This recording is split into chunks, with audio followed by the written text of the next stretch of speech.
Notez d'ores et déjà dans vos agendas, le 23 avril prochain, l'association ABBC organise un événement sur la culture normande. L'objectif, promouvoir la langue normande et les jeux anciens traditionnels. Patrick Haquet, bonjour, vous êtes le président de l'ABBC. Bonjour, l'association donc organise tous les mois des petits événements pour promouvoir la culture normande. Avant de parler plus précisément de ce qui nous attend le 23 avril, quels sont les objectifs de ce rendez-vous ? Les objectifs de rendez-vous, c'est on a connu des années difficiles, des mois difficiles, donc l'idée c'est de remettre de la convivialité, de mettre les gens ensemble sur des choses ludiques et pédagogiques aussi. Hein. On a une volonté au niveau de notre association de créer des liens, du réseau, aussi bien régional que international.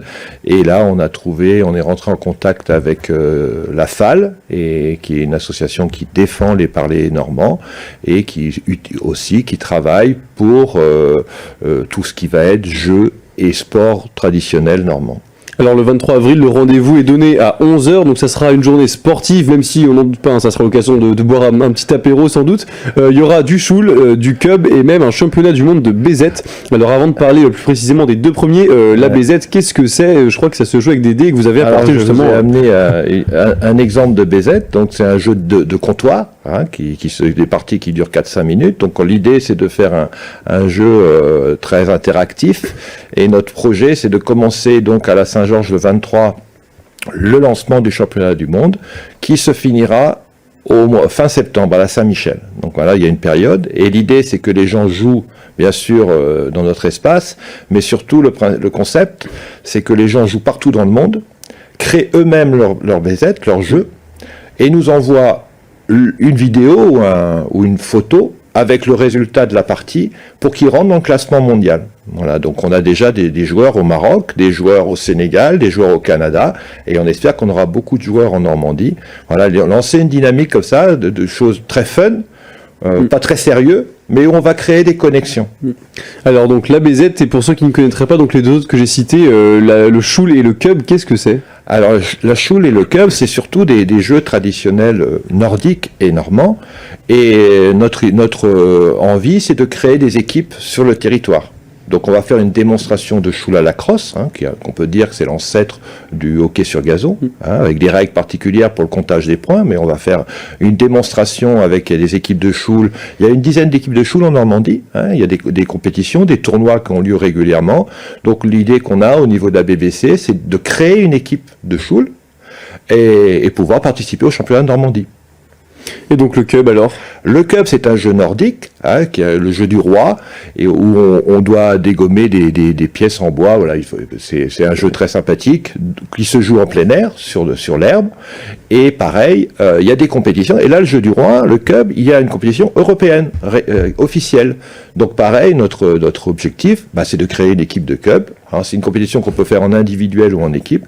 Et s'il y a des jeunes ou des moins jeunes qui ont envie de participer à ces moments de convivialité qui sont organisés régulièrement en Normandie et à l'étranger, on va participer à tout ça. Voilà. Donc du sport, à manger, des jeux, mais aussi de la musique. Il y aura notamment Pierre Ravion qui sera présent pour faire un petit concert.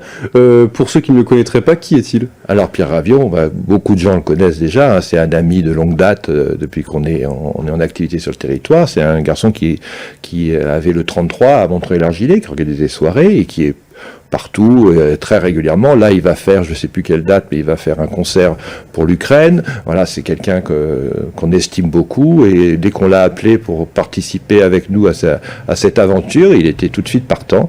Donc il va venir, il va même venir participer à la préparation de la journée avec nous. Le 1er avril, on va organiser la préparation de la journée pour régler les détails. Il sera avec nous, donc il est vraiment impliqué dans notre projet. Mis à part cet événement, chaque premier samedi du mois, vous organisez le Café Normand. Donc c'est un événement vraiment axé sur la langue normande. Pourquoi avoir organisé ça et qu'en est-il plus précisément ? En fait, on a rencontré la FAL, hein, c'est l'association des associations pour le parler normand, et qui sont des gens très sympathiques. Et nous, avec mon épouse, on avait toujours envie d'organiser des choses un petit peu particulières. Et dans notre région, Il n'y a pas du tout de café normand organisé. Donc, on s'est dit, tiens, on va participer à tout ça. Donc, nous, on ne maîtrise pas forcément les parlers normands, hein, qui est une langue qui est complexe, avec beaucoup de vocabulaire et beaucoup de différences entre les différents secteurs de la Normandie. Mais on a des personnes de la Chouque et de la Fal qui viennent animer pour tout ce qui concerne le parler normand, le vocabulaire, les expressions normandes. Et autour de ça, on organise des jeux. Hein, des devinettes, des jeux musicaux. Et bien sûr, on aime, nous, beaucoup la musique et les danser. Donc, on danse, on fait de la musique, on chante, voilà, tout ce qui peut être dans le répertoire de la Normandie, des choses particulières à la Normandie. Donc, on s'amuse, voilà. Et on a de plus de gens qui viennent. Donc, c'est un succès. Vraiment, on est très contents parce qu'on passe de très belles soirées, très conviviales. Et puis, on progresse dans notre vocabulaire traditionnel normand. Et vous, justement, qu'est-ce qui vous a donné envie de perfectionner, justement, ce vocabulaire normand ? Je pense que c'est important de se rappeler d'où on vient. Hein, de se rappeler d'où on vient, de voir les différences entre le vocabulaire, c'est très intéressant par rapport à un côté de la Seine ou l'autre. Le vocabulaire va pas forcément être le même, parce que d'un côté de la Seine, c'était plutôt les Celtes, de l'autre côté de la Seine, c'était plutôt les Danois. Donc ça a modifié. Donc ça nous rappelle notre histoire. Ça nous rappelle l'histoire. La Normandie, c'est Guillaume le Conquérant, c'est les Vikings, il y a plein de choses qui se sont passées, et c'est très intéressant parce que les différences de vocabulaire correspondent à l'histoire de la Normandie. Donc voilà, moi je suis toujours intéressé pour comprendre pourquoi on est aujourd'hui en Normandie, comment la Normandie fonctionne aujourd'hui, et c'est très intéressant. Par les parler, on comprend mieux l'histoire. Vous trouvez que justement on a tendance à trop négliger notre patrimoine culturel et linguistique, qu'on a tendance à peut-être trop l'oublier trop rapidement ? Je pense que surtout il faut que les gens soient fiers de leur histoire et d'appartenir à la Normandie, parce qu'il y a vraiment des choses exceptionnelles, très intéressantes à découvrir, des jeux très rigolos et des histoires. Il y a plein de... Là, on sait que, par exemple, la Loure fait un gros travail de recensement des vieilles histoires, des vieilles chansons, des vieilles musiques, et qui sont rentrées dans la musique courante, dans la culture courante, mais on ne sait pas forcément d'où elles viennent. Et là, c'est intéressant d'aller les chercher et de connaître notre patrimoine. Notre patrimoine nous permet de construire l'avenir. Moi, ce qui m'intéresse dans mon travail depuis toujours, c'est de construire l'avenir, les relations intergénérationnelles, l'éducation des enfants, la formation, permettre aux gens de rêver, hein, d'aboutir dans leurs rêves, et c'est par des choses comme cela que je pense qu'on peut les aider à vivre des choses extraordinaires. Et par rapport aux rêves, je pense tout de suite à l'exposition qu'on a actuellement à la Vie de Bohème. Hein, Subtile lumière de guérison. Voilà, on a un artiste exceptionnel qui fait sa première exposition où il est tout seul en train d'exposer, qui est là, qui va encore durer 2 week-ends au minimum, et c'est vraiment, on a passé un week-end merveilleux, et il faut vraiment découvrir cet artiste. Il a une 30aine d'années, et ça va devenir un artiste exceptionnel. Ça, c'est évident, parce que il a une maîtrise technique et une démarche qui est très très intéressante à découvrir. Alors justement, cette exposition, donc, Subtile lumière de guérison, donc elle sera à l'atelier de la Forge jusqu'au 3 avril 2022. Présentez-nous un petit peu cette exposition, à quoi s'attendre ? En fait, on peut s'attendre à découvrir un univers. Et c'est un artiste normand, hein, il habite à 15 km de Bernay. On peut s'attendre à rentrer dans un autre univers. Et ça, c'est vraiment très intéressant, parce que c'est un garçon qui part du dessin, qui va vers la peinture à l'huile dans son parcours, et il est en train de construire des volumes. Et je ne veux pas trop en dire, mais c'est vraiment quelque chose qu'il faut découvrir et aussi rencontrer ce personnage qui est vraiment très intéressant et particulier. Alors justement, qu'est-ce qui fait sa particularité selon vous de ce personnage ?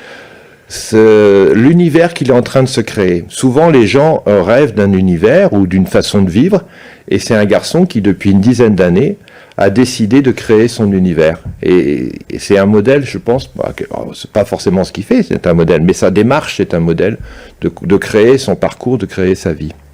Alors Patrick Haquet, du coup je rappelle donc les dates, donc 23 avril à partir de 11h, donc le tournoi des deux dragons, d'après ce qui est écrit. Le tournoi des deux dragons, donc ça c'est pour la BZ, hein, un jeu de dés comptoir, donc qui va être un événement important pour nous, hein, donc on va commencer le tournoi à la Saint-Georges le 23 avril, et on le finira fin septembre. Donc il y aura un tournoi qui va durer pendant 5 à 6 mois. Et ben le rendez-vous est donné. En tout cas, merci beaucoup. On peut vous retrouver en tout cas sur votre page Facebook ABBC Bernay. Merci beaucoup Patrick Haquet d'avoir été avec nous. Merci beaucoup.